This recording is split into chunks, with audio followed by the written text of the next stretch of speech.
So where are you right now? You think you're in a globe spinning at 1,000 miles an hour. That globe is spinning around the sun at 60,000 plus miles an hour. That solar system is flying sideways through the galaxy at 500,000 miles an hour, and that galaxy is going through the rest of the universe at millions of miles an hour, and you feel nothing. In reality, you are actually in a giant planetarium slash terrarium slash soundstage slash Hollywood backlot that is so big that you and everyone you know and everyone you've ever known never figured it out.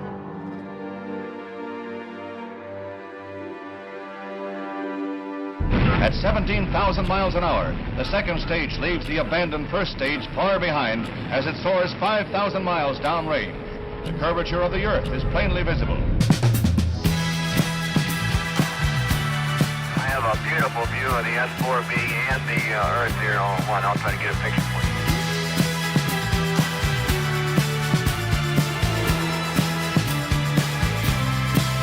Our planet is beautiful.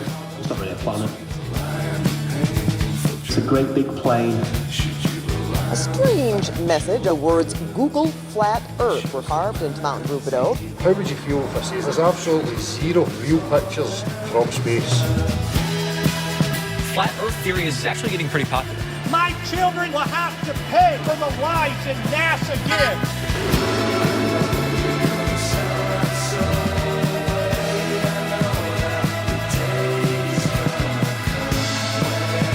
The number of people who think the world is flat is growing. Thousands, if not millions of people. A lie is a lie, even if everybody believes it. These people live amongst us. I just want to point this out. What drives such theories? Why are people flocking to this absurd belief?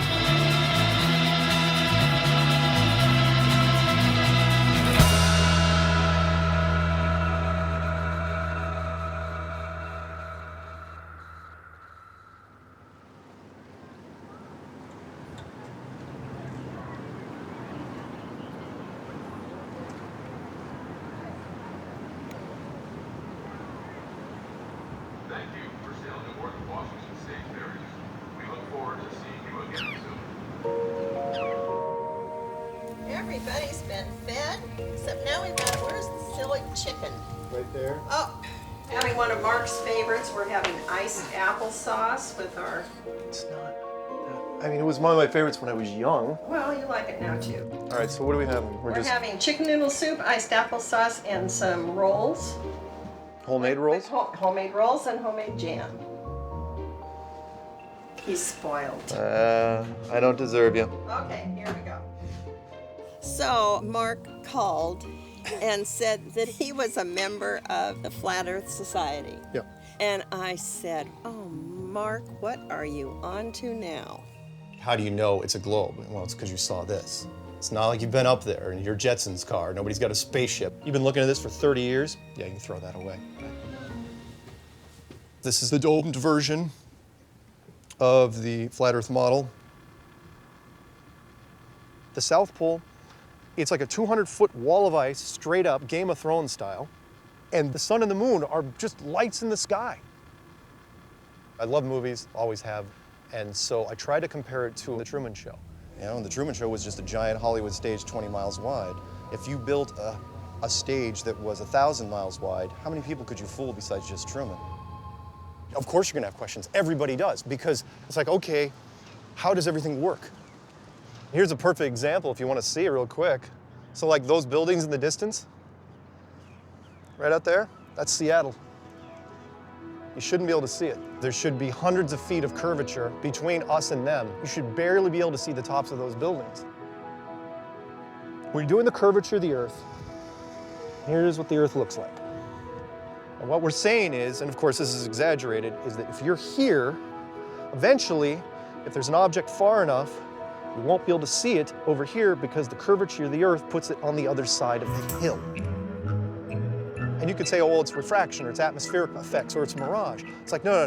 Not in every weather condition, not in every light condition. Science is having a problem combating what we're doing. Neil deGrasse Tyson, I hate saying his name, we call him he who shall not be named, says that it's a growing anti-intellectual movement which borders on the end of civilization and democracy as we know it. The Earth isn't flat.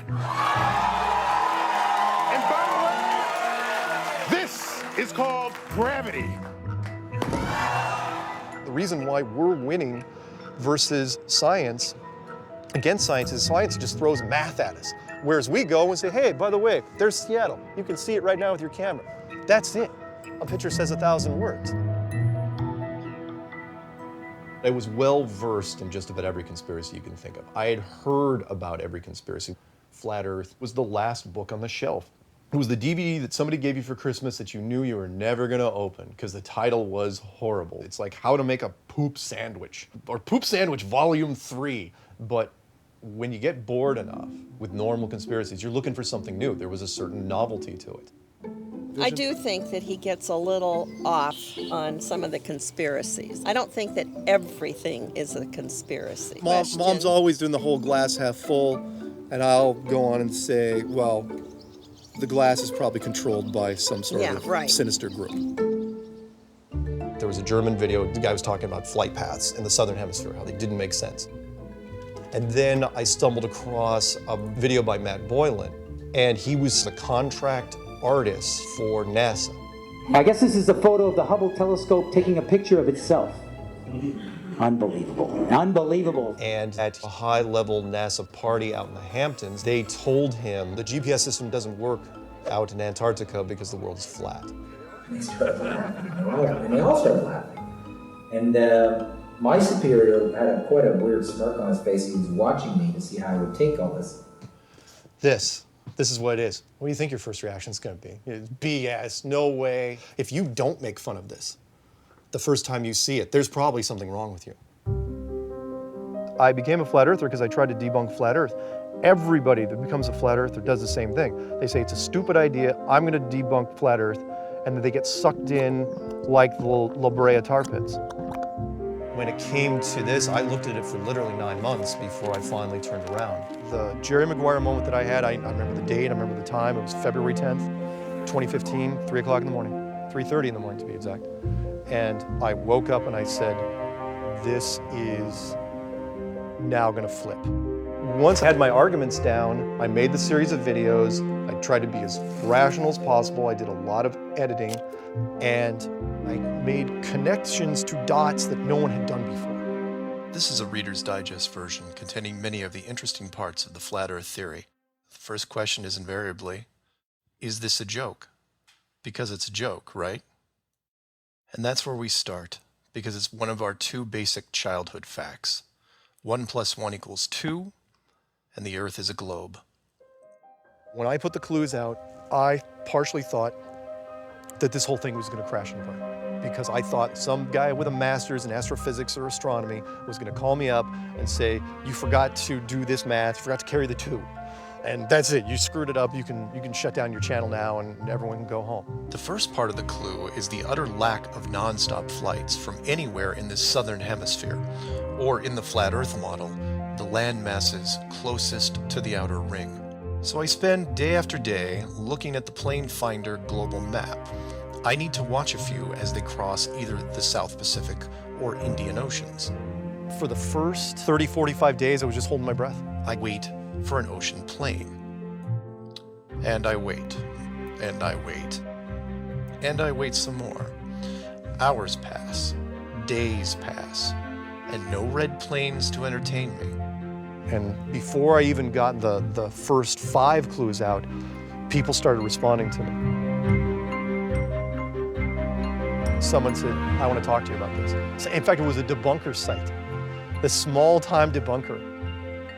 We went into it, and then he started reviewing the clues, and next thing you know, he was on my side. And then another podcast picked up on him, and then it just started leapfrogging. And we have Mark Sargent. Your organization was amazing. Hi, Mark Sargent. Hi. Who better to bring on than our very up-and-coming, quick-rising star, Mark Sargent? Now I go into chat rooms and people freeze. Mark Sargent's here. So like, come on, just be normal, be cool. I didn't want to wake up and do this. It was something that just seemed to happen. I didn't choose Flat Earth. Flat Earth chose me. So I spend day after day looking at the Plane Finder global map. I need to watch a few as they cross either the South Pacific or Indian Oceans. I wait for an ocean plane. I first heard of people thinking that the Earth was flat, in elementary school, but in the context of history. I think it was in the last couple years that I heard that people are still believing this and making a lot of videos on it. So I started watching them because I was curious, and it's something.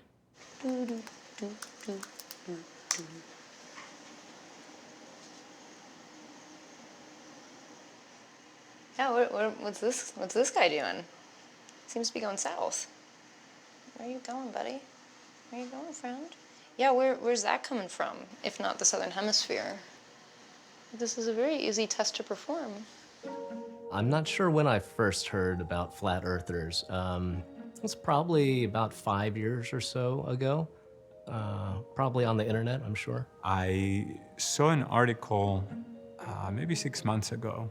I found it fascinating, right? Because I'm like, if these people can pull it off, they're probably really, really smart. First time I ever heard about the flat earthers was, I think when I was in space last, and I saw the stuff on social media.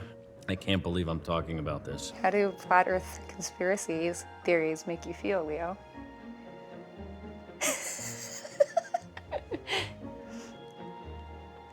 You feel positive about them? I think someone told me maybe that there's still people who believe that the Earth is flat. And so I Googled, and then you find websites and YouTube videos. 879 videos? This man is prolific. And I was fascinated, and I just jumped right in, and I was probably in that spiral for 3 or 4 hours, and I ended up subscribing to a podcast, a Flat Earth podcast, and listening. This, like others in the series, is something you can just Riveting. I would watch this go for for hours. yourself. They're wacky. They're bizarre. But yet they find this audience that believes them, takes them as gospel. There's enough of them, they can't just all be people wandering around with tinfoil hats all the time. These are fairly normal people, at least some of them. We go in a little sports bar. A bartender runs over, and she goes, "You guys talking about flat Earth?" Yeah, why? And she goes, "High five." You go into the office, is someone a flat earther? You go to a restaurant, is the person making your food a flat earther? I don't know. The very next day, I'm flying out, and I'm wearing a I Am Mark Sargent shirt. And you know where they go through the bag screens. This tall black kid, he motions me, like in Fight Club. "You Mark Sargent for real?" I go, "Yeah, why?" And he goes, "I'm not kidding you." He winks at me, and he goes, "That's my name too." And he hands me the bag without even checking it. They're everywhere.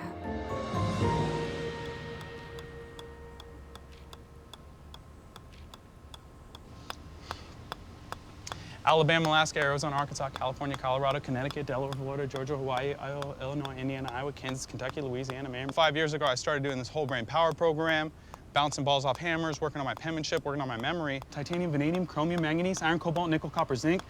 And about 14 months ago, my brain coach, Michael Lavery, said, "Nathan, you gotta look into flat Earth." And then the more I researched it, and then I found out that it's actually the biblical cosmology is a geocentric cosmology. Then I realized why they're hiding the truth. It's because they don't want anyone to know anything. They want people dumb, blind, deaf to the truth, so they can inject you with their vaccines and their public schooling and this heliocentric model, which is basically forced sun worship. Did you know they made up dinosaurs? People in the school system to perpetuate this 6 billion year old Earth. Oh, wait, the math doesn't work out. 14 billion year old Earth. So I actually ran into a NASA employee at Starbucks, asked him why NASA means deceive in Hebrew. Technically, it's the word nashah, but It sounds so similar. You hate Americans? Is that it? Excuse me? Yeah. How the hell did you get that? Well, I just got kicked out of Starbucks for asking NASA employee questions. I ended up getting kicked out of a bunch of Facebook groups, so then I started the group, the official Flat Earth and Globe discussion. It was slow start at first. I just added all my friends and said, hey, talk about Flat Earth. There's no cursing, no insults. That was about 14 months ago, and that's blossomed into 53,000 members. Excuse me, can I ask you a question? Anyone ever told you the Earth is flat? What? I just feel like I have an obligation to tell people you don't live on a spinning ball. I've been telling them for years you didn't come from monkeys. Isn't that crazy? Yeah, I run the largest flat Earth group in the world. We're actually filming a documentary about it, so that's how it's done right there. You want to hear some flat Earth music? Next level, ice cold, flat Earth model on my bezel. We got some good books right here. Firmament, Vaulted Dome of the Earth. George Orwell, 1984, must read. This is Edward Hendry's masterpiece, The Greatest Lie on Earth. I'll just read you a little bit from the table of contents real quick. The first chapter is Samuel Rowbotham proved the Earth is flat. The idea people have of flat earthers is totally wrong. You know, they think they're total idiots and they live in their mom's basement and they believe everything anyone tells them. It's quite the opposite. We test everything. We're all either super successful or doing our own thing. And I've met hundreds of flat earthers and none of them are living in their mom's basement, so. There are millions of flat earthers. It's a fantastic community. Look what flat earth has inspired. So I was the first one to do a flat earth license plate. Then just a slew of them. Everybody started coming in with them. They started changing up the words. It's flat to flat earth, NASA lies, all that fun stuff. There's Arizona, Arkansas, California. Probably trying to figure that one out yourself, aren't you? I'll give you 10 seconds, ready? It's flat inside each other. Perfect, wow, you're really good. Personalized license plates are not supposed to be negative, but when you look at NASA lies, what do you read? Nasal eyes. Could be a freaking a nose and throat doctor. You don't know. A lot of people realize that if you're a flat earther, you can only date flat earthers once you get into it, because it's too much of a paradigm shift. So there's now flat earth dating sites popping up. Ever since the whole flat earth thing started, I start getting merchandise in the mail. Flat earth paddleball thing with a globe at the end. It's a clever idea, you know, metaphorically. Have you seen this kitty? His name is Research Flat Earth, and like the curvature of the false globe model, he is missing. Every once in a while, someone will send me a book. It is not light reading. A flat Earth watch. I mean, seriously, flat Earth can be put on anything. This is a giant version of the license plate of my car. Flat Earth clock. And of course, this thing right here. That's what makes this community different. Because with every other conspiracy, I'm not going to rattle them off, there's always this dark, sinister, evil, people feel bad about it. This thing really gives people a lot of positive energy, so much enthusiasm, matter of fact, that they make things. I mean, we've got songs. So we did a little research, and we learned about curvature. When's the last time somebody made a happy folk song about 9/11?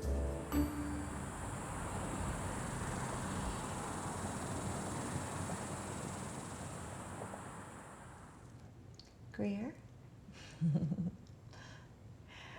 Well, I started in broadcasting, if you can call doing YouTube broadcasting, because my father owned a radio station. We've got the jukebox here that was in the lobby of the radio station when I was growing up. It's a 1973 Wurlitzer 1050. It is original, all original, except for the records, the 45s that are in it. Those are all my records. Morrissey, the lead singer for the band The Smiths, is very close to my heart. He was an inspiration to me when I was very young. The song Meat is Murder changed me to being vegan. He's not a flat earther, but there's still hope. Oh my gosh, I love cats. I don't know why I love them so much. They're beautiful and delicate and selective. Come on, it's good.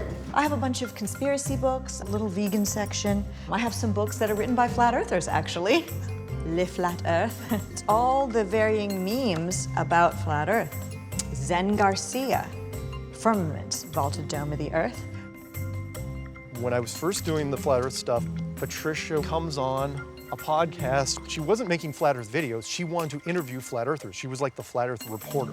Hello and welcome to Flat Earth and Other Hot Potatoes. Episode number 15. Episode number 68. Episode number 159. Mark, thanks for being here. Thank you very much for having me. I could not be more excited about being on this show right now. We started talking on Skype, and we'd have these marathon conversations, 3 and 4 hours long, and we just talk. What happened that day in Flat Earth, what had happened during that past week, anything involving any sort of conspiracy. And then I said to him one day, why don't we just do a show?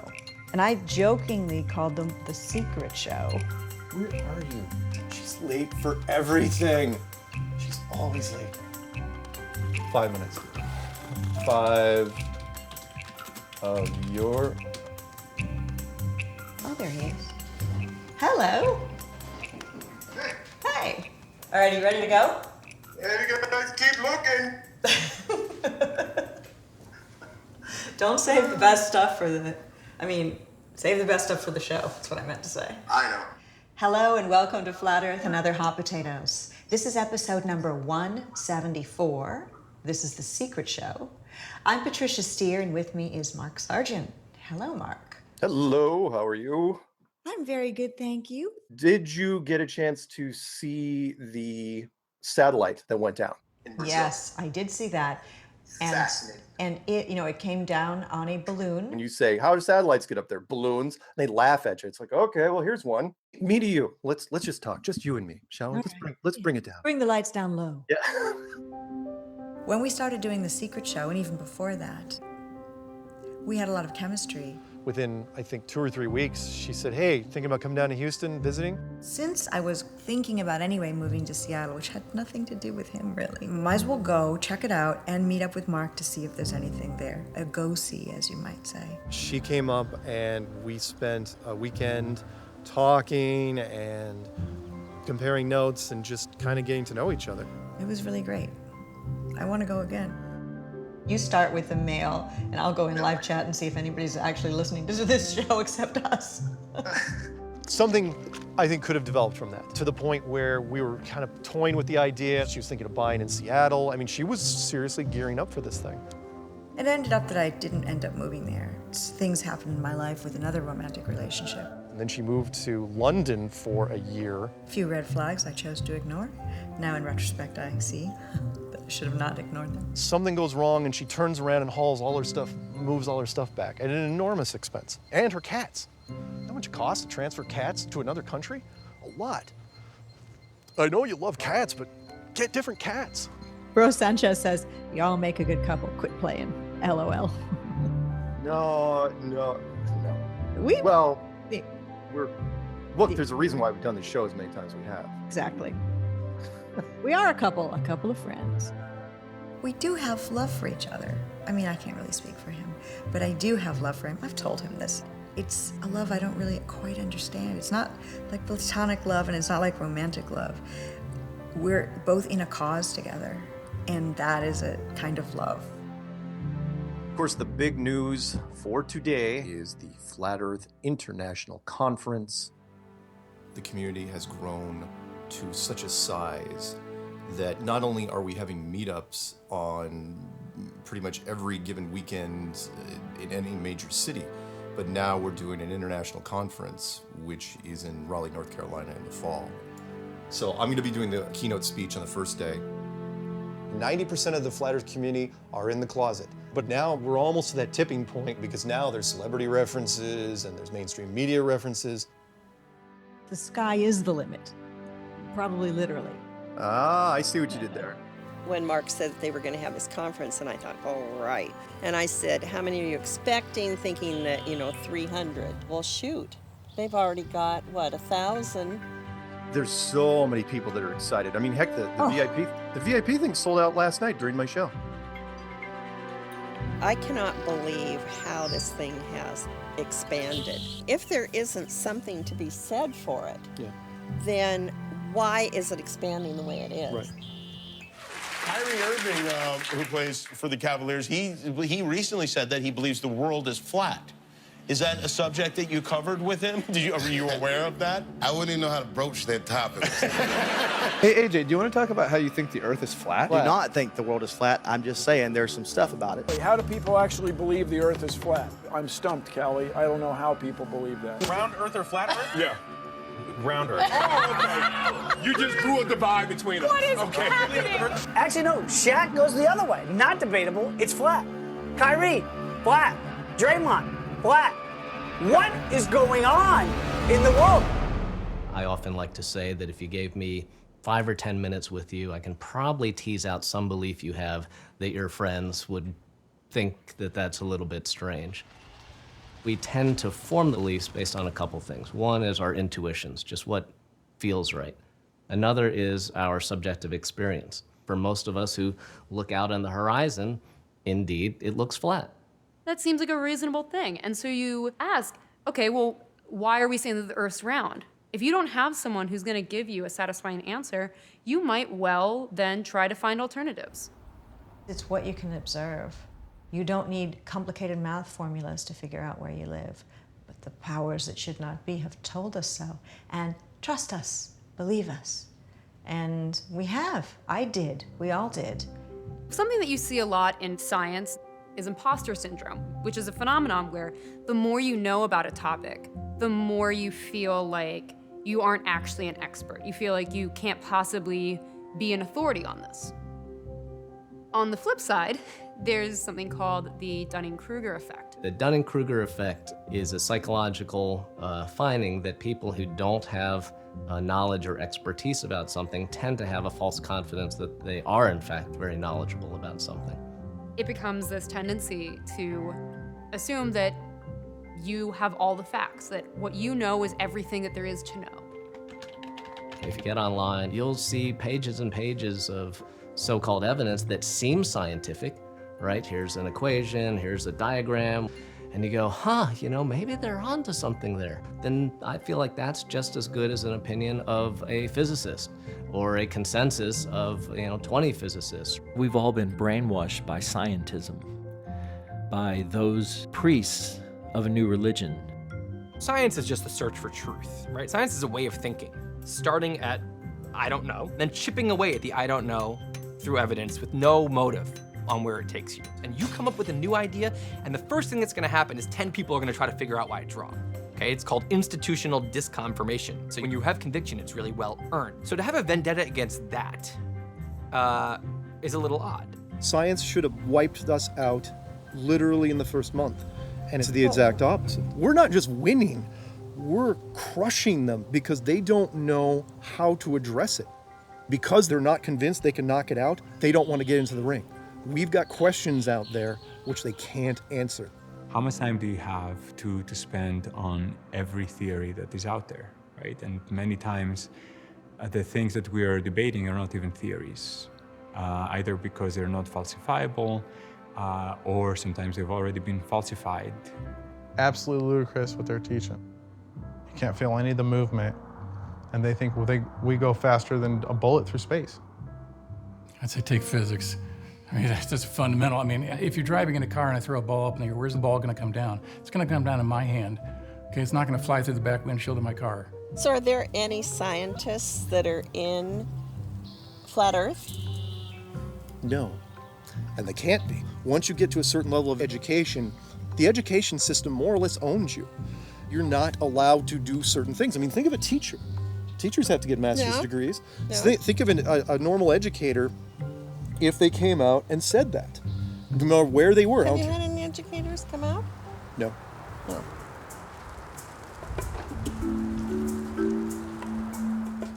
Are there any established professors, like from MIT, who are being swayed by the arguments of flat Earth? That are willing to go on the record? Well, I mean, there's always whistleblowers, there's always some people that... There are, and even if you're a tenured professor, I mean, if you come out with something like that, you can get drunk right out of your business. So, I mean, obviously there's a very real risk to their livelihood. I work for Denver International Airport as a consultant. I work for several of the city governments.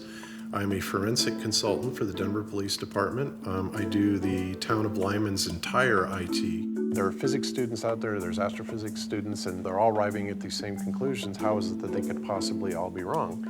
And my response to that was that they are putting things in a perspective that they've been taught. Nobody wants to admit that they've been fooled, but the reality is it's happened to every one of us. Confirmation bias is one of the most solid empirical findings in psychology. If I have a belief or an attitude, I will search for instances that confirm what I believe.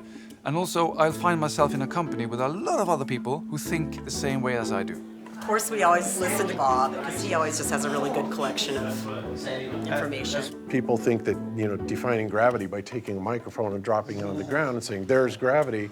It's like, yeah, that's gravity, bitches. I mean, it's laughable. Appreciate it very much again. You're welcome. Did an awesome job. It gives me a little bit of practice, for what I'm going to be doing in Raleigh. Are you going to that by any chance? Are you going to the conference in Raleigh? Ah, bummer. Flat Earth's positive. When flat earthers get together, it doesn't matter their background or whatever, it's like you connect on such a deep level. Infinite plane, how does that work as far as a dome, celestial? Yeah, Mark Sargent asked me about that. I'm not going to assume there's a dome until somebody can show me the curvature of the sky. Until I find out otherwise, I'm just going to say infinite. A lot of infighting becomes something of a lot of factions. We can't have agendas diverting us from the fact that we don't know if the world is, in fact, a ball or flat. As you're looking at the model, you're looking at all different possibilities and making it come together and work. When it becomes about fighting, oh, you're lying about this, or that's not true, to me, that's not productive. Flat Earth has camps. It is not unified by any degree. 70% of them believe that this is covered by some sort of dome. The other 30% believe that it's not covered and there's just more versions of this outside. I use Life of Brian as one of the metaphors for how Flat Earth fragmented when it first came out. When he was running away from them when he drops his shoe. He's given us a sign! Oh, he has given us a shoe! Instantly, within, I think, less than 90 seconds, a series of religions formed around the dropping of the shoe. Let us, like him, hold up one shoe and let the other be upon our... Oh, no, the shoe is a sign that we must gather shoes. Cast off the shoes, follow the goal! No! There's a dome, there's no dome. Infinite plane, it doesn't seem natural. I guess it's a dome. Hold up the sandal as he has commanded us. It is a shoe! It's a sandal! The enclosed system, you're in a confinement model like the globe was. Take the shoes and follow him! There's competition everywhere.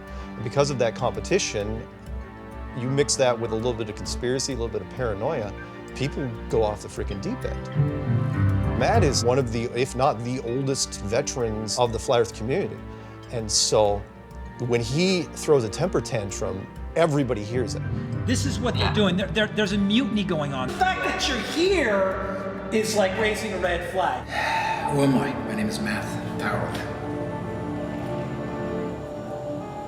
I'm the reason why Edward Snowden spoke up. When the Flat Earth thing started taking off after the clues were put out, people were calling me asking to interview him because I was one of the only people that knew Matt's phone number. And he's doing the whole aloof artist thing. It's like, oh, no, I don't give interviews. What do you think their follow-up question was? Well, how about you? Do you want to talk about Flat Earth? I go, sure, why not? Here's my spiel. Matt lost it. He went atomic. He did a series of videos and called into another podcast who was streaming live, called everybody out, is convinced that I work for the government, that you, sitting here now, apparently this is a government safe house and I am on the payroll. Matt wanted to be the king of Flat Earth, but he wanted to do it on his terms. I started this. I'm the tension that caused the flat Earth. That's how the flat Earth started. Which is not what happened. The community just kept growing bigger and bigger and bigger, and his voice just became lost in the wind, to where all of a sudden we started, the conference was announced down in North Carolina, and he was invited. And he said, no, I'm not gonna do the comment, why should I be in a room with you guys? You're nothing without me, that whole song and dance, and that was just annoying. So now it's getting more serious. Mark Sargent is what I always thought. He's been sent in kind of an intelligence fashion, working with Hollywood. Well, Mark Sargent's not Mark Sargent. It's Warner Brothers, you idiots. And I told you, Warner Brothers has a deal with the Pentagon and the CIA. Matt went on a complete tear. Did he? Cried and swore that he would have revenge. It's like, whatever, dude, you're still not coming to the conference.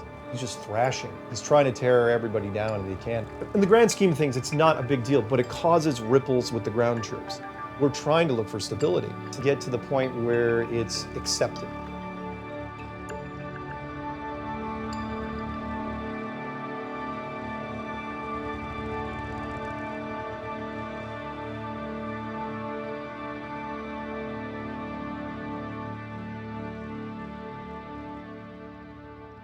You cannot believe a flat earther theory without believing in some giant conspiracy. Because you have to have some reason why all this proof is wrong. And if it's wrong, then it had to have been faked. And if it was faked, well, there you go, there's your conspiracy. And what I always am most curious about is, why would someone bother to fake all this? So when it comes to science, think of it this way. If you have 450 years of them showing you it's a globe, how much is that worth to them to keep it? It's worth everything. But then, Mark, you have to go, who was behind the whole thing? I mean, that's the... I know. I wish I was in a conspiracy. That seems so exciting. I wish that I was getting paid off. I really do. When I was in space, I got paid extra. $5 a day. That's how rich I got. Well, I think of all of these conspiracies or belief systems as a spider's web. And from what I can see, the flat earth is the center of it all. If you can start getting a conspiracy theory into someone's head, it's amazing how suddenly everything seems this way. They, the powers that should not be, are doing whatever they can with the vaccines, with the GMO foods, with the chemtrails. The transgender push in the media, that they're trying to turn all the guys into girls and girls into guys. Even the fear that there will be hijackers taking a plane and putting it through a building. By the way, I don't believe there were planes through buildings. They seem to have to tell us and disclose to us what they're doing through media, movies, TV shows. Who do you think are the real controllers? I don't think there's anybody who knows who's at the top of the control grid. Some people point the finger at the Jews. Some say it's the Masons. The Rothschilds and the Rockefellers. Jesuits, Satanists. The Vatican. Yeah, ultimately, the Vatican. There's bad people in all of those groups, and probably pretty normal people in all of those groups. Although I don't know if there's good Satanists. Anybody who you can see or you know their name, they're merely a front for, you're never gonna know who the real controllers actually are. Oftentimes, it actually starts with conventional wisdom isn't to be trusted, governments aren't to be trusted, scientists aren't to be trusted. And when you start with that premise, then you can get into all sorts of corners. And I think what's really scary is what they're actually doing isn't just hiding the flat earth. It's the fact that they're still doing human sacrifice and blood rituals. What source do you trust? Myself.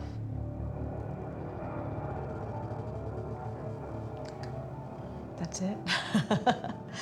I've jokingly said if there's an event like I'll just use Boston bombing again, I'm not going to believe any of those events are real unless I get my leg blown off. For many people, no matter what evidence you throw at them, they can come up with this more complicated and, in I think most of our eyes, less believable hypothesis. I get amateur astronomers who'll say, I can see the moons of Jupiter. Go to a planetarium. Does Jupiter look like a sphere to you? Who's to say that when you walk out of that one, you're just not in a much bigger one? Above the clouds, it is a display system. There's this huge mound of evidence that most of us come to accept that really requires that you go through one after another and say, nope, I don't believe that, I don't believe that, here's a countervailing theory. It just can spiral on itself and have this sort of snowball effect. The funny thing is that I'm a conspiracy realist, but there's conspiracies about me. I look at episode 54 of Patricia Steer. These people I hired by section heads and supervisors in supervisor roles at NASA, the NSA, the FBI, the CIA. These aren't regular people. It started off with me being called a shill, as if I'm doing this for money. And then I was called a flat earth honeypot, to bring men into flat earth and then steer them the wrong way because my last name is Steer. So what Patricia does is she's so pretty. All these guys.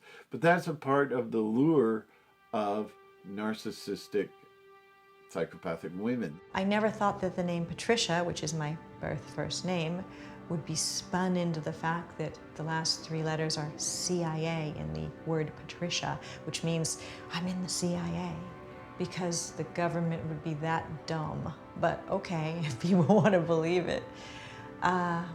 Other things that have been said, that I'm a reptilian and people see my eyes shape shift while I'm on YouTube, that I drink blood.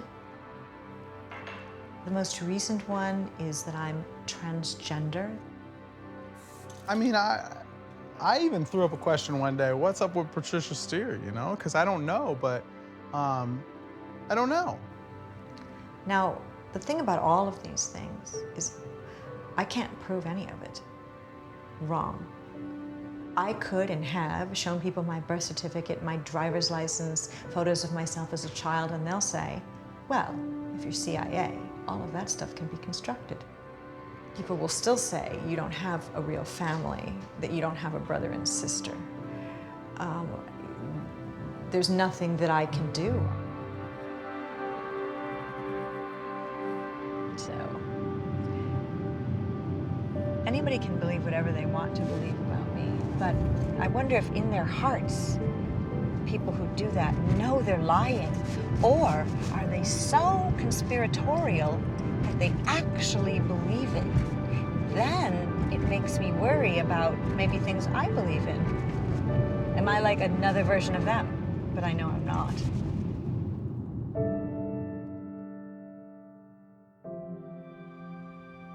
She gets a lot of hate because people love to hate her.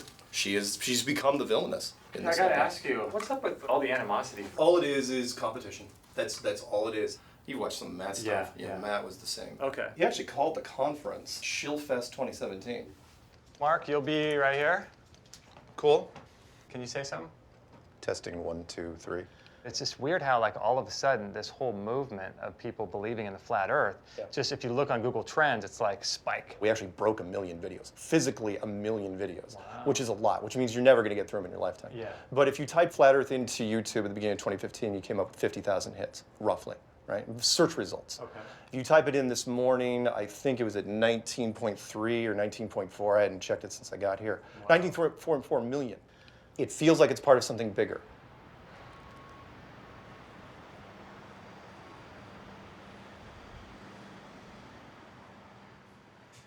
Well,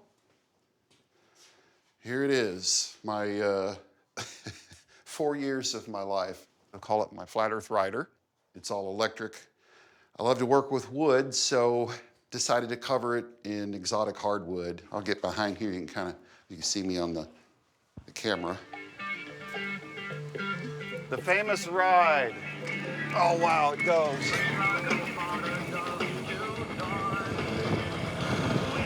The handle's great.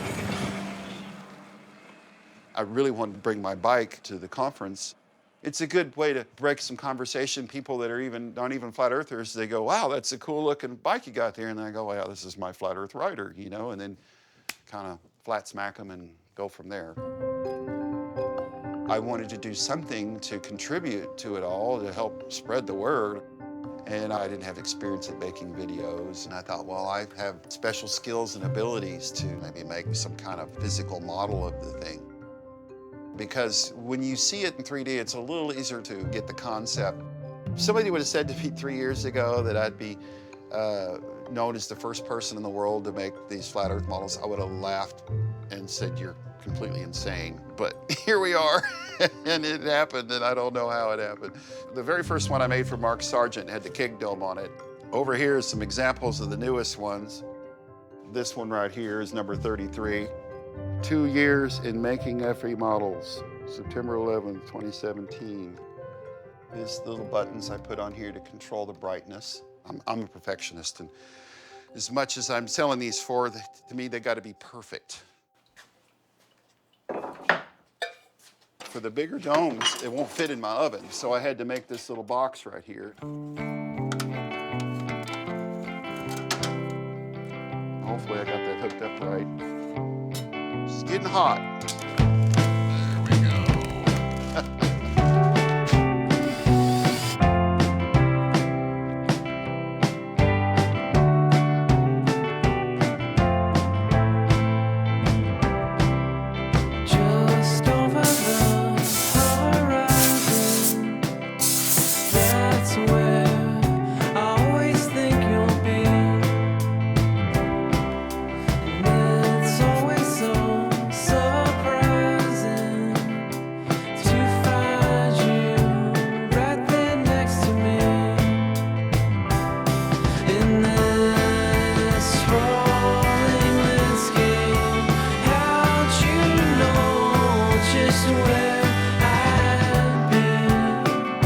This mechanism right here is 21 parts.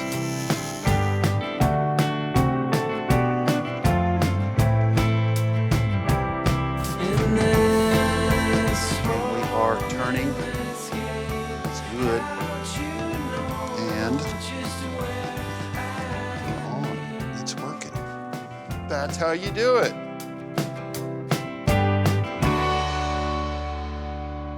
These people can be very, very bright.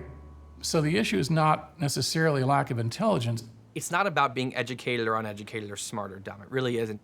I think it's sometimes miseducation. I think somebody can be educated in such a way that they are educated to distrust authority on a regular basis, which kind of poisons the well up and down the line. However, sometimes the question like this is helpful. What would be the type of evidence that would make you review your position? Is there any kind of test? I started a channel called Globebusters. Really, the goal was at the beginning was I wanted to be shown proof that the Earth was a ball because I was shocked to not find evidence. And then I was like, Bob, do you want to do like a weekly show? This is where I broadcast the Globebusters show from. We do our show once a week, every Sunday. We are a grassroots group of engineers and scientists. We have done several experiments that show the Earth is flat. I mean, I think that the scientific method is the best way to get to the truth. And I just want to feel comfortable in things that I believe. The difference between being skeptical about something and being in denial is very subtle but very important, right? Someone who is skeptical is willing to test their own hypotheses, their own assumptions. They are actually looking for the truth, even if it turns out that they were wrong. Recently, we carried out an experiment to test the rotation to the Earth. If the Earth is spinning at one rotation every 24 hours, that means that every hour it has to turn 15 degrees. And if the gyroscope is mounted anywhere on Earth, it's going to drift. In today's 21st century navigation systems, they're using what's called a ring laser gyroscope. It is extremely precise. If we could simply get one of these ring laser gyroscopes, we would be able to prove once and for all that there is no rotation to the Earth. One of the people in the community actually purchased one for $20,000. You start at point A, and then you do some kind of process of collecting evidence, of thinking, or whatever you want, and you end up at a conclusion, point B, that you believe is true, okay? Science is the arrow. That's all science is the arrow. Science is a process to get to conclusions. But what we found is when we turned on that gyroscope, we found that we were picking up a drift. A 15-degree-per-hour drift. Now, obviously we were taken aback by that. Wow, that's kind of a problem, right? But there's a whole other way to think, which is that you start at B. You start at the conclusion, and you say, I have to find evidence that shows that this is true. You're not looking for data to try to prove you wrong or refine your position, right? You're trying to look for all the data that proves you right. You'll cherry pick until you find evidence that appears to be an arrow, a logical arrow to your dogma. We obviously were not willing to accept that, and so we started looking for ways to disprove that it was actually registering the motion of the Earth and that it in fact was registering the motion of the sky.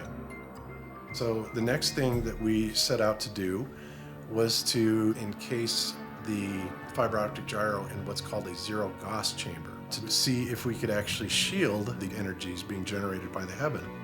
And we were unsuccessful with that, unfortunately. So the next thing that we're going to try is encasing the entire apparatus in bismuth. If everything works well, I'd like to release it at the conference.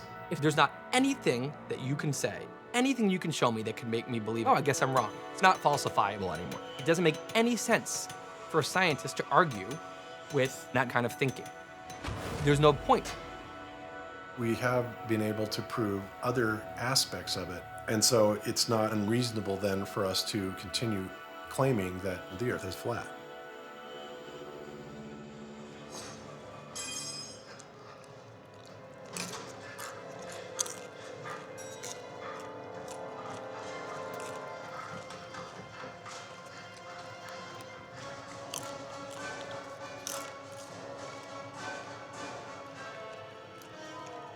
What do you think? Popcorn's great. Why am I in Houston? To court Patricia Steere, no. When she was up in Seattle, we went to the Seattle Museum of Flight just to go into enemy territory. It has a sizable space exhibit. So we did a live stream and it went very well and no controversy. We weren't thrown out or anything. And we thought there's one down in Houston, Houston Space Center. It's like, all right, fly down. We're going to NASA to get indoctrinated.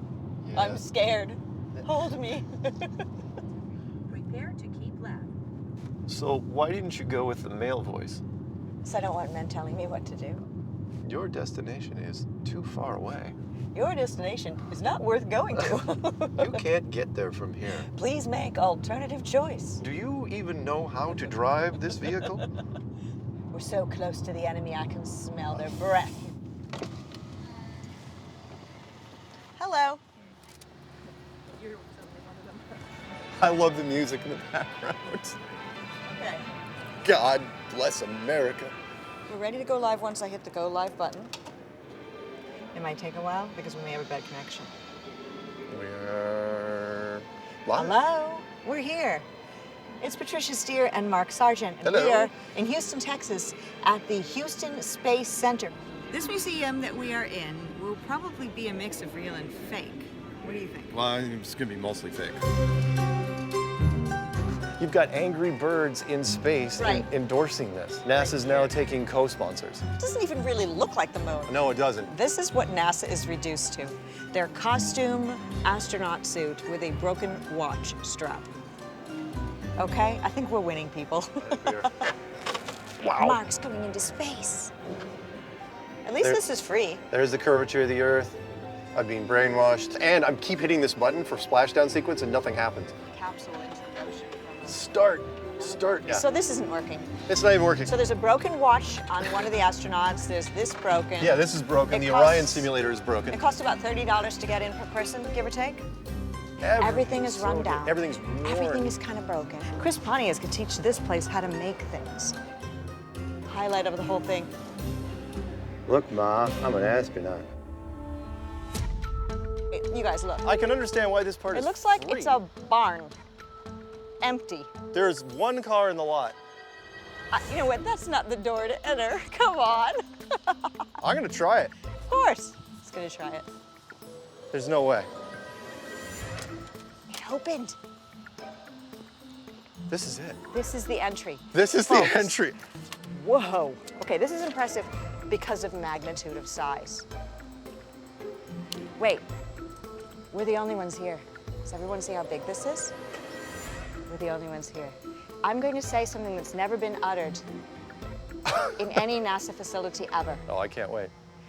The Earth is flat! And it echoed. That was brilliant. What you're looking at is part of the greatest science fiction story ever told. What if mainstream science figured out that the world was not a globe anymore? So you create a rocket program to take the picture, to even fake the picture. They had to discontinue it before the technology, way before the internet was created, way before HD technology was created. You make it seem like it's just not that big a deal. So someone just made that? Mm-hmm. They took. Yeah, from yesterday. And honestly, you throw the general Inception soundtrack on anything, it makes it sound way better. Mark Sargent. Oh, God. Can I have it? Yeah, I know. This is the one that NASA gets to come at me for. Oh, hi. Hello. Welcome to episode number 186 of Flat Earth and Other Hot Potatoes. I'm Patricia Steer. And I'm Mark Sargent.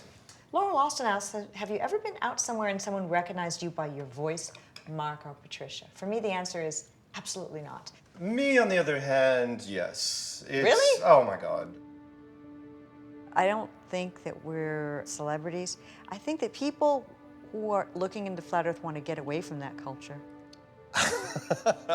No, it's good. No, it's a safe answer. I'm going to take it a little different direction. I don't think I'm a celebrity, but yet when I go do public functions, I run into people that do the deer in the headlights. She's just staring at me, and I go, what?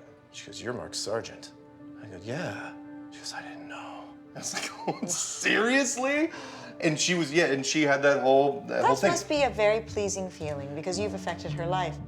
Being on with me doing The Secret Show has made your face more recognizable. And being on with you on Strange World was sort of a way that people got to know me a long time ago. So we've been having a lovely symbiotic relationship. Like a whale that has those smaller fish on it that like eats all the algae in the gills. Boy, I better be the whale in this story. The international conference is only about, 6 weeks away. So the first day, she's going to be on a panel, and then I am doing a keynote speaking event. And then the second day, the last event, really the last event of the conference, Patricia and I are going to be hosting the video awards show. But I don't want to go, can I just stay? You had a nice time, right? I did have a nice time. Yeah, I had a great time too. It was pretty fun. A really nice time.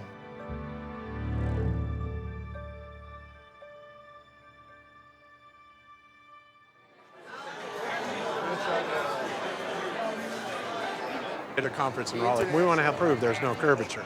And if we can do that, it's game over. But the rotation is not looking good at this point. That's weird. That's so we don't want to blow this, you know? Right. And we've got $20,000 in this freaking gyro. But yeah, if we dumped what we found right now, we would be, it'd be bad. It would be bad. So what I just told you is confidential. Okay, I won't say it. Not any one single experiment proves anything conclusively. That's why we're building a preponderance of evidence. I think there's a few more experiments we could do with lasers and leveling. I think Jaren's working on a great experiment now that's going to help with all that. What we're going to be doing is an experiment at Victoria Canal in Holt, California. It's a 3.88 mile stretch. We're going to actually have set up 3 posts, one at the start, one at the end, and one in the middle. And then we're going to shoot a laser from the first post and see where it crosses that first post. So let's say it's 8 feet, and then get it to cross the same point at the far end. And when we can confirm that both are passing the exact same spot, then somebody will tell us what the middle's at. If the middle's at 8 feet, it's flat. And if it comes back that it's only 5.5 feet, then yeah, I mean, that means that the Earth has curvature. That's a cool experiment, actually, just in general. It's interesting. So I'm trying to think if there's a laser is just going straight. Yeah, they're in trouble here. So like a laser, like for your cat, I think would be 5 or even less milliwatts. So this is 3,000 milliwatts. The beam will grow as it gets further. And if you put the expander on, it's supposed to get smaller. The most surprising thing I've learned is how hard experiments are. There's so many things that go wrong. I think I didn't give enough credit to people who do experiments. Usually they have a way to say, well, I don't believe that evidence. But it's rare that you have something which is performed by them and it's just so obvious. There's just no other way to look at it. So I'm curious to see what happens. It's really going to be interesting, actually, like how they handle it. Yeah. We as flat earthers feel that we have several smoking guns. Several. There's no curve, but we don't want to present it yet. We want to have the whole package. Between the laser and the fiber optic gyro, this technology is going to kill the ball. They would like us to believe that the ball Earth has been proven for a long, long time, but this debate has raged on for centuries. Here in the U.S., millions are getting ready for a spectacular dance between the sun and moon. Today's eclipse is a reminder of our place in the solar system, so I hope you're sitting down for this. Despite loads of irrefutable proof, some people still believe the Earth is flat. There's this big war right now. Does the eclipse disprove flat Earth? That's the big hot debate. In fact, the Philadelphia Voice, a newspaper, just did their thing, and they contacted me and then Bob from Globebusters. What they don't know is that the guy from the Philly Voice is also, one of ours. No, I'm not a secret flat earther. That line from Spectre, from James Bond, he goes, the thing you should know about us is we have people everywhere. I might get business cards made up with that now. If you were here right now, where we are on Whidbey Island, you would still have 93% of the eclipse. To get that extra 7%, we gotta drive 3 hours and face a mob of Woodstock proportions. Is that worth it? No, not in my opinion, but we're going to be representing and putting the focus in. All we have to do is get the attention of people. Okay. Love you. Love you. All right.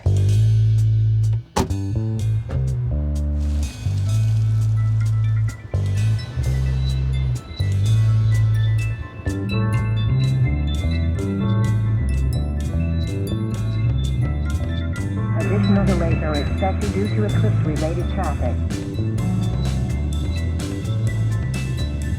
Oh, not yet, not yet. Come on. I bet that's it. Let's take a look. You want my surreal moment of the day? Here it is. 2 years after I make Flat Earth Clues, here we are on one of the biggest freeways in the United States, on the biggest eclipse in 100 years. We're flashing Flat Earth messages. And I had nothing to do with it. This was done by a completely different Flat Earth chapter, and the fact that I'm saying Flat Earth chapter like it's a thing is amazing. I love Flat Earth. I love them.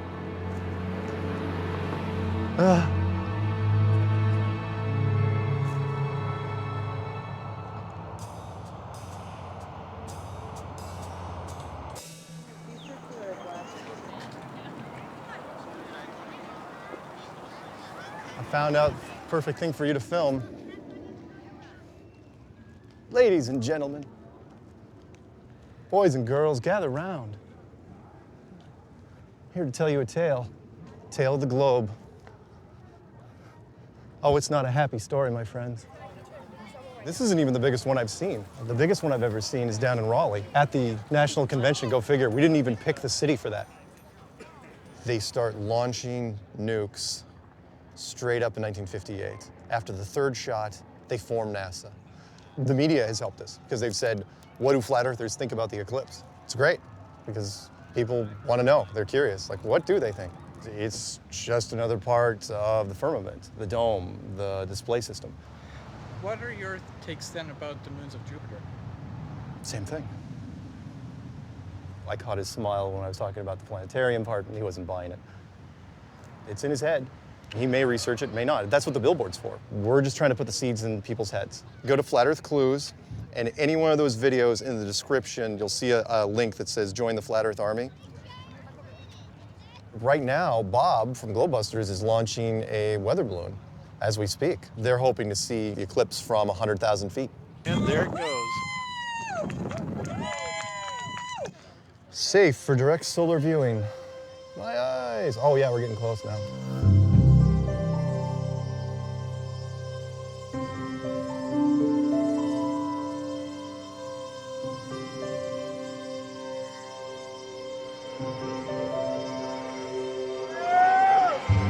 Here it comes.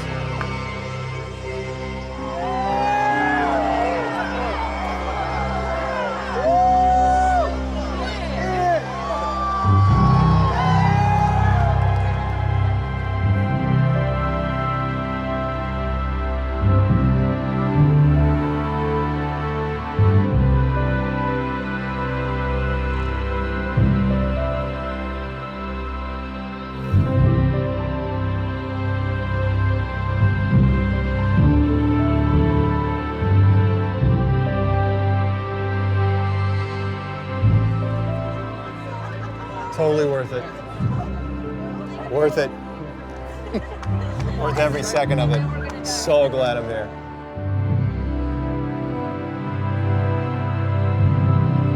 How was the eclipse itself? Did you have a feeling? Was there anything in the air when it happened? Anything weird? It's like seeing like a special effect in a movie that really catches you off guard. It appeared that the sun is self-eclipsing, that there was no three-dimensional object that was moving in front of the sun. And that's what we've been thinking about the moon. So when I saw this, it's like, oh yeah, of course that's what it's doing.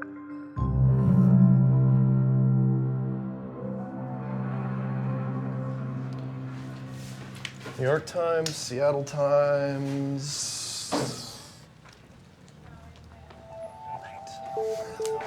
Okay. There it is. This morning, the South Whitby Record ran a front page story on the flat Earth. South Whitby grad Mark Sargent has been known for many things. Once it was for homemade fireworks. Another time, he was the digital pinball champion of the world. Today, he is a leading figure of the flat Earth movement. Yes, he really believes the Earth is a disc. Then on the inside cover, you actually have the editor's column, and he only wrote one thing this week called, "The world is not flat, the news isn't fake." I met with a conspiracy theorist this week, a bona fide flat earther. He's utterly and unequivocally wrong. So why promote a theory the vast majority of people find ridiculous?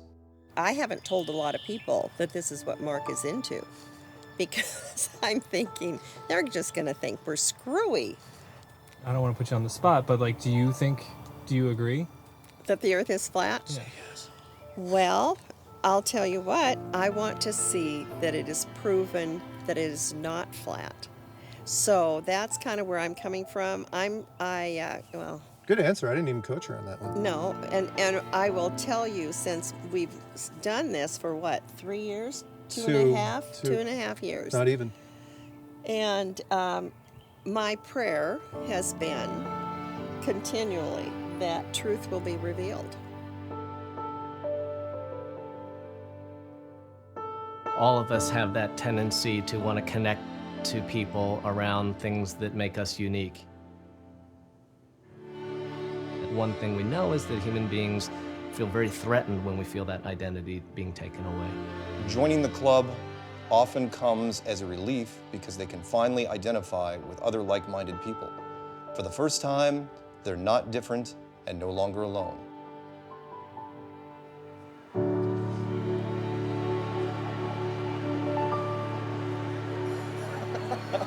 Sorry, I got something for you to sign. Jack, stay flat, something like that. Defacing a harmless globe. I was proud to do it. I'm excited to be a part of it. This is a flat Earth meetup, and they flew me down for this because I'm infamous. Because I'm real. That's what everyone said. You know, they want to shake my hand and make sure that they touch me. That sort of thing. Like it's like, oh yeah, he's a real guy. He's not just a voice on a video. All right, so welcome to Der Wolfskopf. You're here for an Astronomy on Tap. So what this is, it's a monthly outreach event. We've got 2 astronomy talks related to something that's going on in research, something that's going on at JPL, something that's been in the news. Lastly, but not leastly, we have an extra large NASA swag t-shirt. Let's see some cool Bob Ross. Yep, that's lies. So I'm gonna talk tonight about my favorite now dead spaceship, Cassini. I stayed up all night to watch the last data transmissions come in. I was sitting there with my dogs looking at me like, why is the light still on? Why are we still awake? I'm Mark Sargent. Oh God. Sargent. Lamar Glover is going to talk about dismantling the scientific superiority complex. Hey, what's going on? How y'all doing? So I'm gonna talk about flat earthers real quick, right? The problem I see is actually not from the side of the conspiracy theorists. It is actually from our side, from the side of science. Very often it's difficult not to look down. I was so frustrated about getting told I was an idiot. So I decided to say, laugh at me all you want, because science is different than the shit they're believing. I've already lost friends and stuff So I felt so good when I made the shirt. The friend said, you know, sometimes the only way to change somebody's mind is to shame them. And I say, I don't think that is the last resort ever. This is the same as saying that if a kid doesn't get a particular subject, it's not your fault as their teacher, it is their fault. I do not believe that. It's just that you haven't developed your empathy to be able to see from their point of view where they're getting stuck. We can't blame it all on people just being delusional or the C word, which is the crazy word. I think a lot of times we say crazy and it's a scapegoat, it's an umbrella term, right? How many people in here have been called crazy before?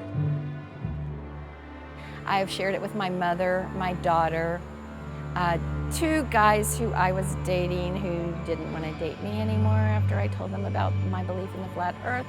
You know, I have 4 children. My sons are grown. Them and their mother, who's my ex-wife, kind of think Dad's a little gone off his rocker. I just finalized the divorce. I no longer speak to my parents, my brother, or anybody else other than people that are interested in doing truth research. The worst case scenarios, you just completely push these individuals at the fringe of society, and then society just lost them.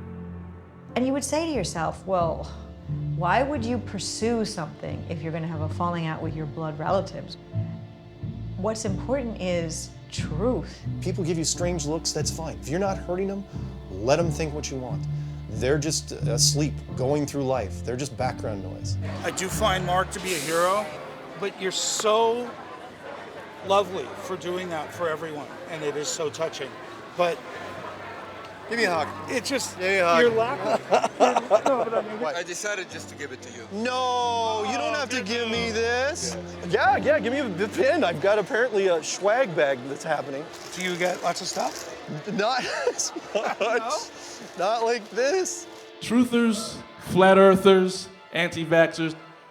When we leave people behind, we leave bright minds to mutate and stagnate.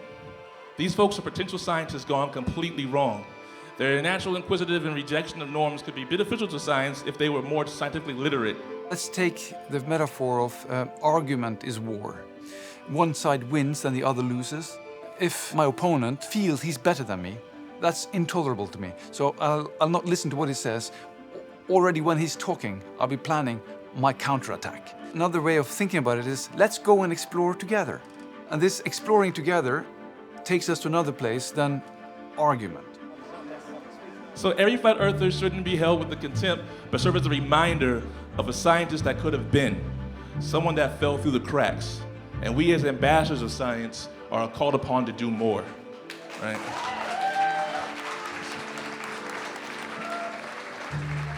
So scientists of varying degrees of professionalism seriously consider becoming a mentor to someone who is coming from a non-traditional point of entry to the sciences.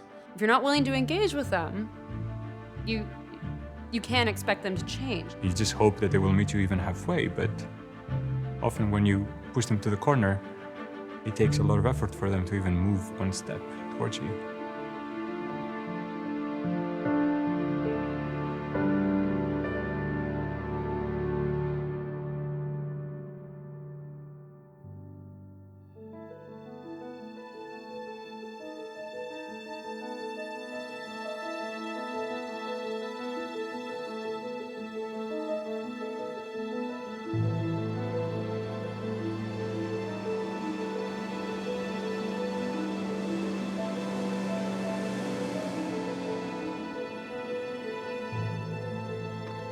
Those make pretty good waves. Jaron. Nice to meet you, man. Nice to meet you. Your name? Bob. Could use your help too. We're gonna maybe have you guys do the middle station. We have these panels. We're gonna try the panels instead of, I think, the posts. Okay, we're gonna get the leveler right now. See a red line right around where that green is? line, yeah. This way a little bit. To your right. Press it once to turn on, then double press it. Okay, hold on. Keep it right there. Let's say this is the light that you see. You just mark where you put it is. So it might be that big, you're saying? I don't think so. I think it'll be under a foot for sure. And then we're gonna have one of these panels in the middle, and then when we have both ones hitting at the same height, then we'll just move the panel in between. The middle people will. And then wherever it crosses the panel, that's it. Then we're done.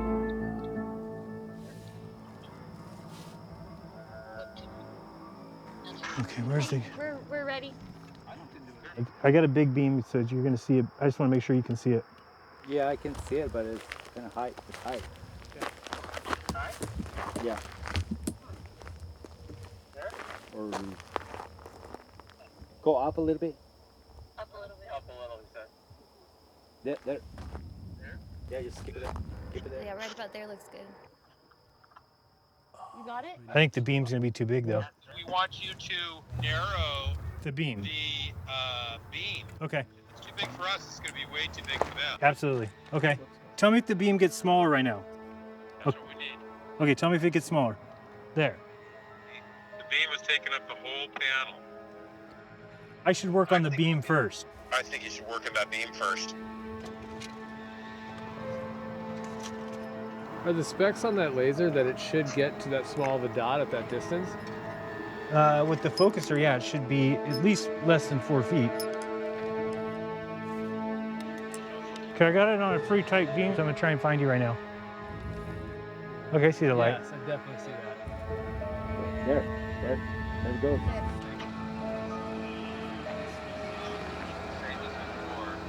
Same size?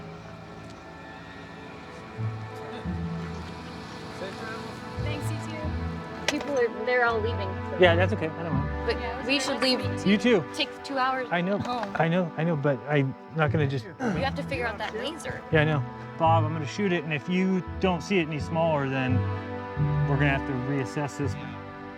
Is it a smaller beam? No, it's not a smaller beam. Yeah, it's the same. It's 15 feet wide. Man. I don't know what to do.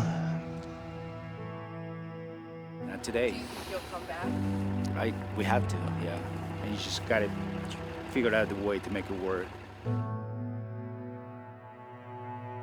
Well, a sellout crowd is expected in North Carolina this weekend for, get this, the Flat Earth International Conference.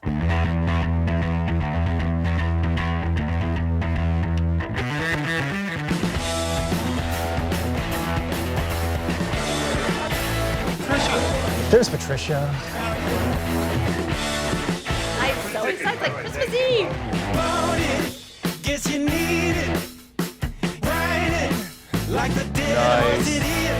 Believe you still got it. Forget it. I remember. Bring that on Facebook. Later, I'm on a block right now. 30-day block. Thanks.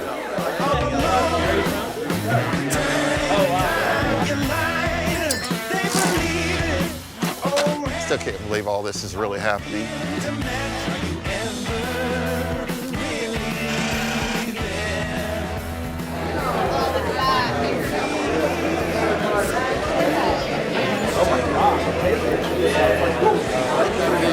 Right on, man. Keep it flat. You know, there's only a couple people that have the blackout shirts. Yeah. Of course, I was there. You're flat. You're hot potato. That's me. This is Hollywood for her. Well, in a way, for me too. Are we twinkling? There we go. I drove 1,150 miles yesterday, so... I traveled from Ireland then to Iceland. Oh, you came even further. Hello, Bob. How are you? Hug or handshake or how about both? This room is big. What if I trip when I walk up there? You know, like something like that. I know. Used to the safety of you two. Hey, is Mark here? He's busy being Mark Sargent. Sweet. Look, I got my... I have one too. I didn't put it on. What does it say? Well, why would you put it on? It's not fashionable. You changed outfits, obviously. Hey, pleasure. Nice to meet you. Nice to meet you. I'm excited. I'm really excited. I'm hoping we can fill the place. I think ODD is really regretting. And I told him, I go, the idea of Mark and Patricia as operatives is laughable. I mean, and nothing against you. I'm just No, saying, no, that's no, so I get it. ridiculous. You know, It's like, come on, man. I still don't believe it. Hello. Anybody going to the Flat Earth Conference? Okay, first off, they're not at a real Flat Earth Conference. That's more a military play using Hollywood assets Which explains why Dennis Luca, who's playing the character Mark Sargent, owned by Joe Reel or Ralph Reel, if that's his real name, has access to interview people in the Air Force and the military. So it's like, so you think I'm a guy named Joe or a guy named Dennis? I said, look, I checked out Mark Sargent, I did the forensic analysis of it. I'm telling you, what Mark is saying is true. Now the sad part of this is that a lot of people bought a ticket, and they said there's no refunds. So if I were to put out a video exposing Mark Sargent, well, they'd keep the money. Now you're probably too scared to go. It's a lot of people not to come, and I'm like, usually, you know, because they understand they're not going to refund. Right. Money out the window. They're all excited. I was just like, maybe he's out of point. Maybe this is a setup, and maybe we have to be careful. But I've been saying this for, I don't know, like since this guy showed up. People say, because of you, I'm not going. Or because of Patricia, I'm not going. I couldn't believe the amount of people that came to me, and they're just like, I'm in line with him. I'm going to take that stand. I just let you call me delusional. I let you call me crazy. Why? Because I'm the one who came up with the flat earth.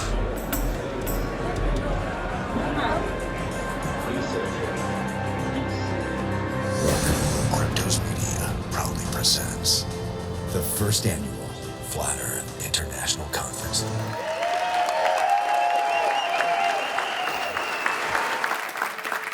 This is amazing, absolutely amazing. This is a time that we've all been waiting for. This is now becoming something that cannot be ignored. Unfortunately, some people, didn't attend this year. It's okay. Look, we have our differences. We may not agree with one another, and we can choose to get all wrapped on that, or we can sit here and we can be here and we can grow saying, you know what? We all agree we're not on a spinning ball flying through space. This will continue to grow, this will get bigger, and honestly, change the world.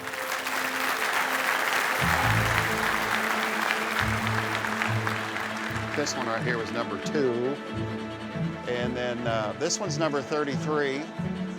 And then the latest one here is this little simple one. This is number 36. It is a privilege and an honor to bring out Jaron Campanella.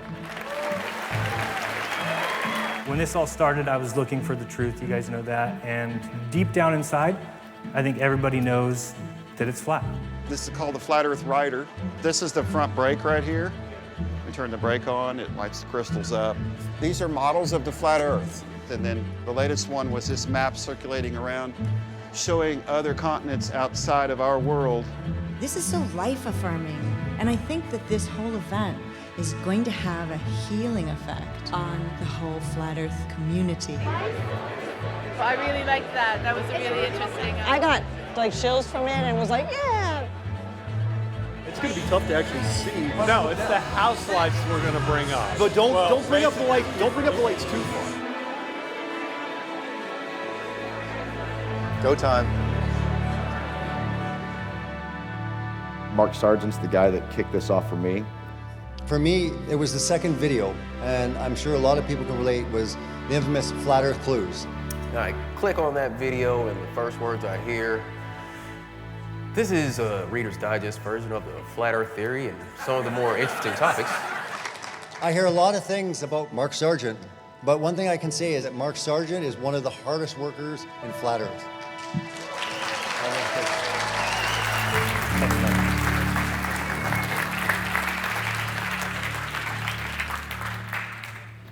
Thank you. Thank you. Love you. Love you. And I'm trying not to get emotional here because it's such a great, amazing thing to see everybody. I love the Flat Earth community. That's no lie. I love you, excited person over there. But let me be clear. I am not the father of Flat Earth, all right? All I did was walk up to a door that was already there, point at it, and say, hey, I think there's something very interesting on the other side, right? And all you crazy people, you had to poke your head inside and take a look around. Now, here we are, 2 years later. You've taken this further than I ever would have hoped. For that, I'd like to give you my deepest and most sincere Thank you. So, microphones, questions.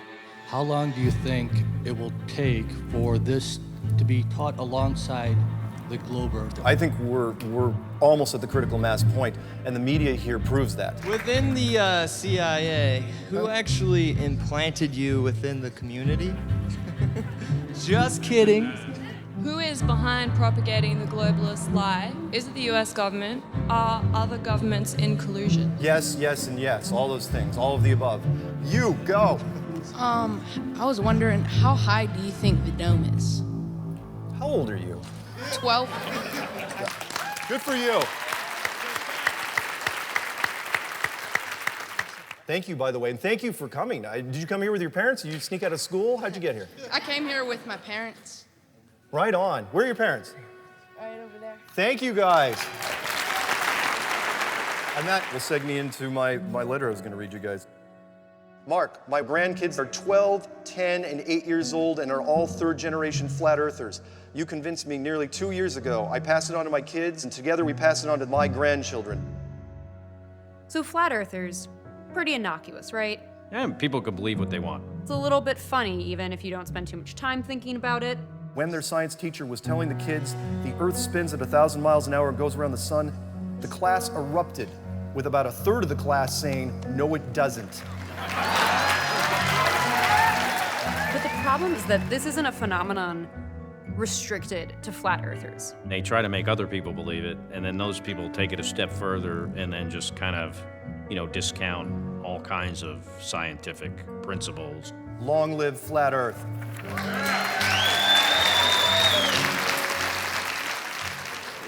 Cool. Thank you. Hey, very welcome, man. What is it that you want them to take away? Question everything. Don't assume anything when it comes to what you're told. If you're wrong about this, what else do you want to, revisit? Evolution, the Big Bang? It runs the gamut from people that are anti-vaxxers. Denial of evolution, because it conflicts with the Bible, for example. And all of a sudden you get people that maybe work in our government that don't believe what 97% of all climate experts say. And so they're making uninformed or poorly informed decisions. And that affects all of us. Especially with social media now. There's a lot of information out there. I know YouTube, they'll say YouTube is full of rabbit holes that don't go anywhere. Land of right now, everybody's like fake news, fake news. Fake news, yeah, of course. If you have a growing section of the population that doesn't know how to think critically and doesn't know how to evaluate expert resources, they're going to be very easy to manipulate. Why not raise the money and do an exploration and find the edge of the earth? Oh, spoilers. We have acquired funding. It was only a matter of time before we were going to get money, so now the experiments start ramping up. Go ahead and roll the video. Since the late 1800s, science has been shifting from discovery to dogma. It's time for the scientific research field to be unencumbered. Today we announce the formation of Field Engineers Corps, an international group dedicated to true scientific discovery, free of dogmatic agenda.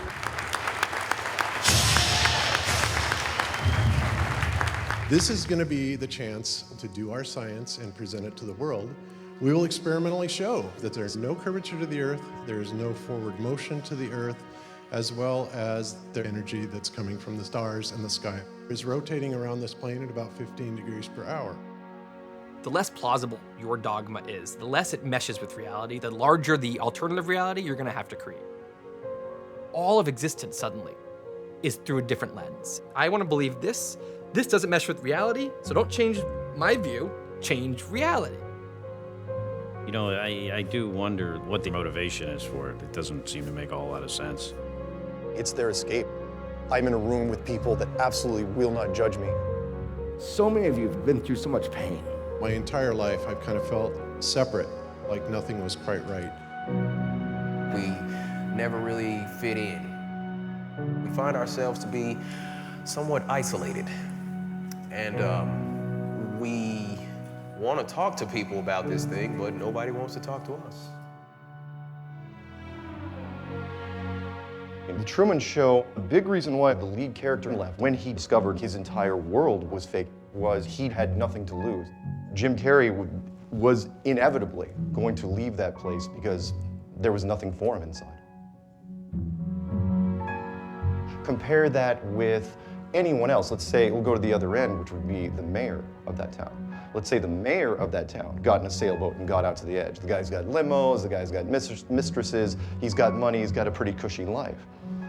Does he open the door and face the devil you don't know versus the devil you know? No. Wouldn't you say, in a sense though, like you're now the mayor of Flat Earth?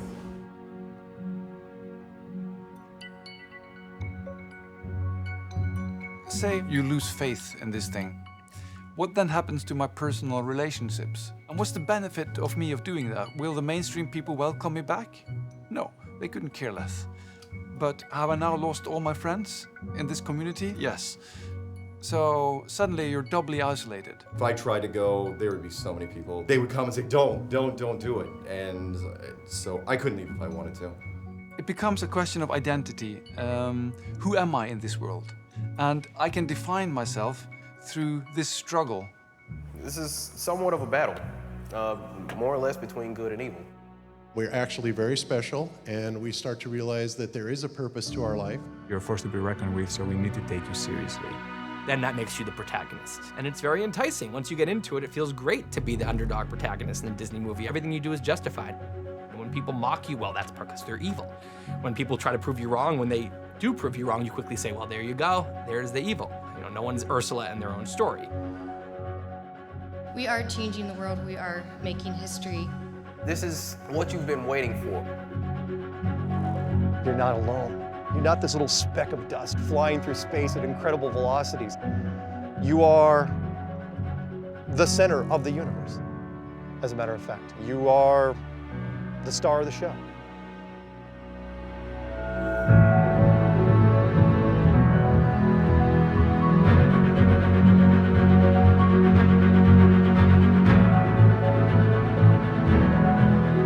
I think that what flat earthers can offer us is a way to have 99.9% of people say, well, that's ridiculous. Imagine believing that. And then to turn it around and say, how are you a flat earther? Where are you and your people, the protagonist in a Disney movie? Where are you constructing a reality?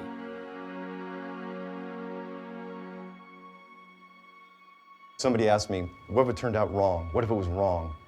What if you know, would you feel this sense of guilt if all of a sudden it was proved to be a globe?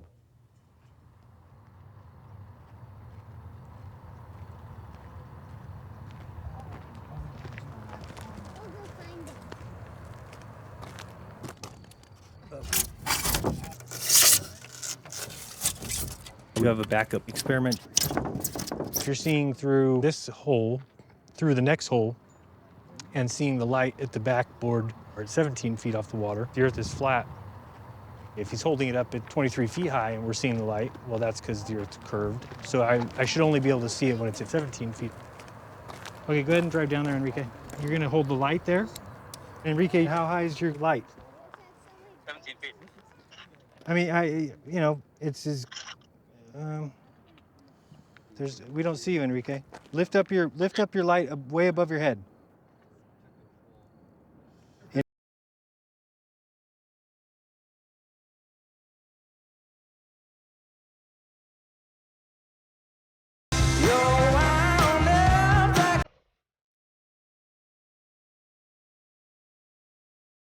Person that was a globe believer was saying, isn't that proof the Earth curves? Well, then the guy that was at the middle said, no, it's hitting weeds.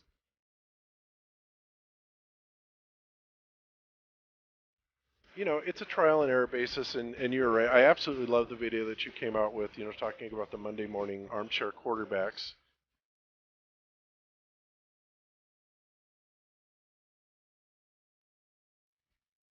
Then we tried to do it again, like to replicate that result, and we didn't get the same result. There was just nothing that we could walk away from and say for sure was decided.